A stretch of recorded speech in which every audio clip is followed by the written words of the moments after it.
Land degradation is a process in which the value of the or biophysical or biochemical environment is affected by a combination of natural or human-induced processes acting upon the land. It is viewed as any change or disturbance to the land perceived to be deleterious or undesirable. Natural hazards are excluded as a cause, however human activities can indirectly affect phenomena such as floods and bushfires. Expert projections suggest that land degradation will be an important theme of the 21st century, impacting agricultural productivity, biodiversity loss, environmental change, and its effects on food security. It is estimated that up to 40% of the world's agricultural land is seriously degraded. According to the Special Report on Climate Change and Land of the Intergovernmental Panel on Climate Change, about a quarter of the Earth's ice-free land area is subject to human-induced degradation, medium confidence. Soil erosion from agricultural fields is estimated to be currently 11 to 20 times, no tillage, to more than 100 times, conventional tillage, higher than the soil formation rate, medium confidence. The United Nations estimate that about 30% of land is degraded worldwide, and about 3.2 billion people reside in these degrading areas, giving a high rate of environmental pollution. About 12 million hectares of productive land, which roughly equals the size of Greece, is degraded every year. This happens because people exploit the land without protecting it. The United Nations Sustainable Development Goal 15 has a target to restore degraded land and soil and achieve a land degradation neutral world by 2030. Consequences. The results of land degradation are significant and complex. They include lower crop yields, less diverse ecosystems, more vulnerability to natural disasters like floods and droughts, people losing their homes, less food available, and economic problems. Degraded land also releases greenhouse gases, making climate change worse. There are four main ways of looking at land degradation and its impact on the environment around it. 1. A temporary or permanent decline in the productive capacity of the land. This can be seen through a loss of biomass, a loss of actual productivity or in potential productivity, or a loss or change in vegetative cover and soil nutrients. 2. Action in the land's capacity to provide resources for human livelihoods. This can be measured from a baseline of past land use. 3. Loss of biodiversity, a loss of range of species or ecosystem complexity as a decline in the environmental quality. 4. Shifting ecological risk, increased vulnerability of the environment or people to destruction or crisis. This is measured through a baseline in the form of pre-existing risk of crisis or destruction. A problem with defining land degradation is that what one group of people might view as degradation, others might view as a benefit or opportunity. For example, planting crops at a location with heavy rainfall and steep slopes would create scientific and environmental concern regarding the risk of soil erosion by water, yet farmers could view the location as a favorable one for high crop yields. In addition to the usual types of land degradation that have been known for centuries, water, wind, and mechanical erosion, physical, chemical and biological degradation, 4 other types have emerged in the last 50 years. Pollution, often chemical, due to agricultural, industrial, mining or commercial activities.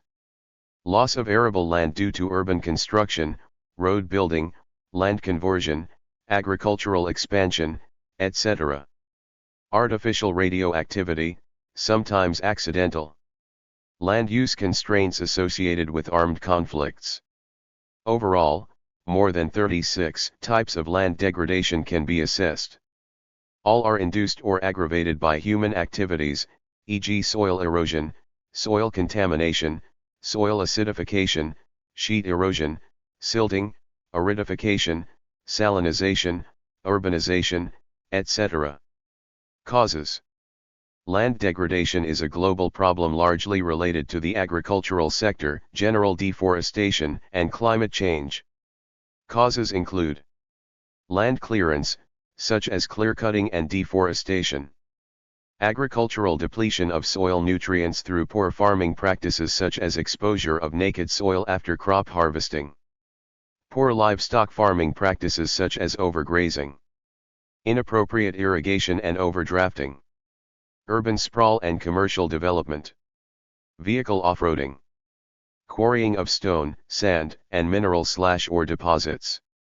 Increase in field size due to economies of scale, reducing shelter for wildlife as hedgerows and copses disappear. Monoculture which destabilizes the local ecosystem. Dumping of poorly biodegradable trash, such as plastic waste.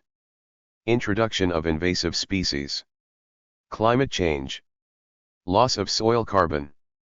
Overcutting of vegetation occurs when people cut forests, woodlands, and shrublands to obtain timber, fuelwood and other products at a pace exceeding the rate of natural regrowth. This is frequent in semi-arid environments, where fuelwood shortages are often severe.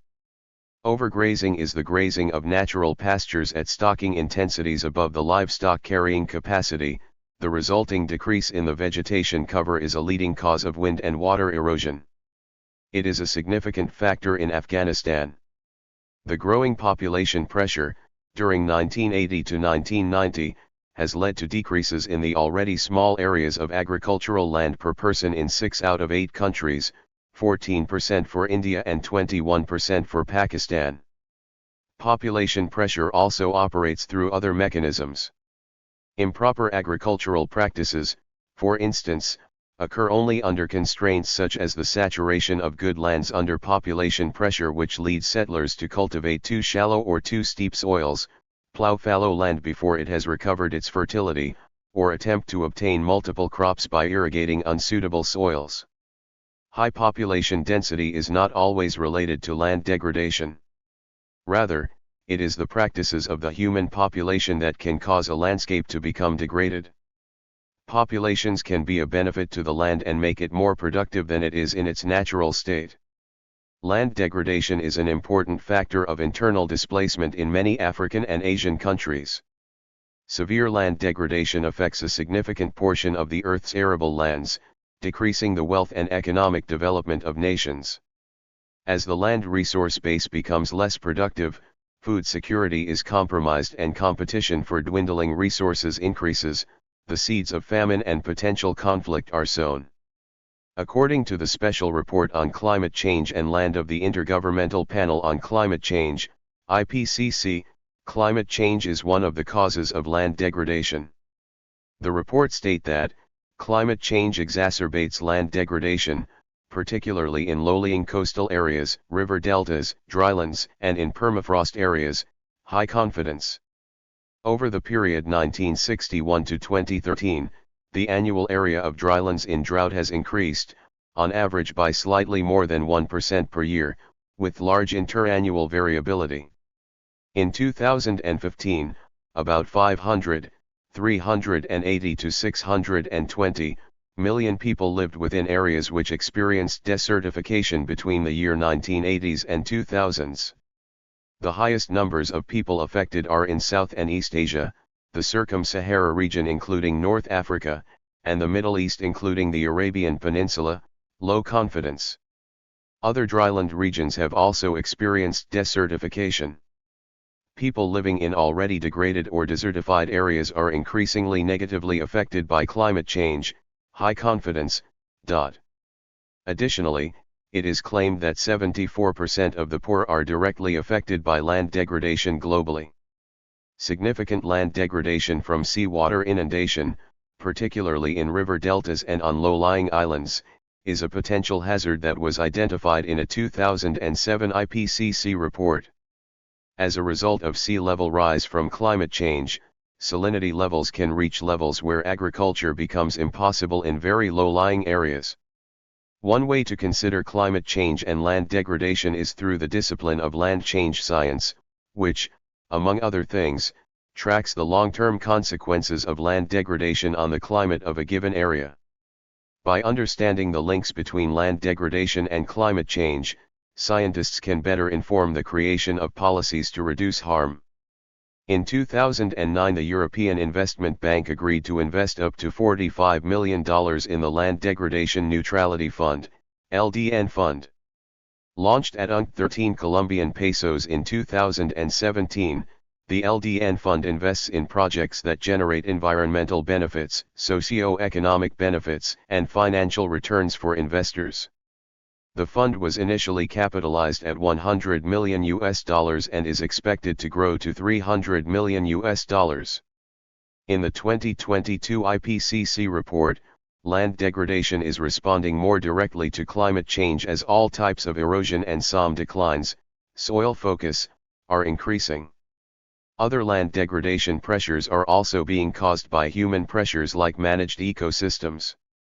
These systems include human-run croplands and pastures. Landslides also come into effect, which is the cause of intensive events such as individual rainstorms. Sensitivity and resilience are measures of the vulnerability of a landscape to degradation. These two factors combine to explain the degree of vulnerability. Sensitivity is the degree to which a land system undergoes change due to natural forces, human intervention, or a combination of both. Resilience is the ability of a landscape to absorb change, without significantly altering the relationship between the relative importance and numbers of individuals and species that compose the community. It also refers to the ability of the region to return to its original state after being changed in some way. The resilience of a landscape can be increased or decreased through human interaction based upon different methods of land use management. Land that is degraded becomes less resilient than undegraded land, which can lead to even further degradation through shocks to the landscape. Public awareness and education. Increasing public awareness about the importance of land conservation, sustainable land management, and the consequences of land degradation is vital for fostering behavioral change and mobilizing support for action. Education, outreach campaigns, and knowledge-sharing platforms can empower individuals, communities, and stakeholders to adopt more sustainable practices and become stewards of the land. Thank you for watching this video.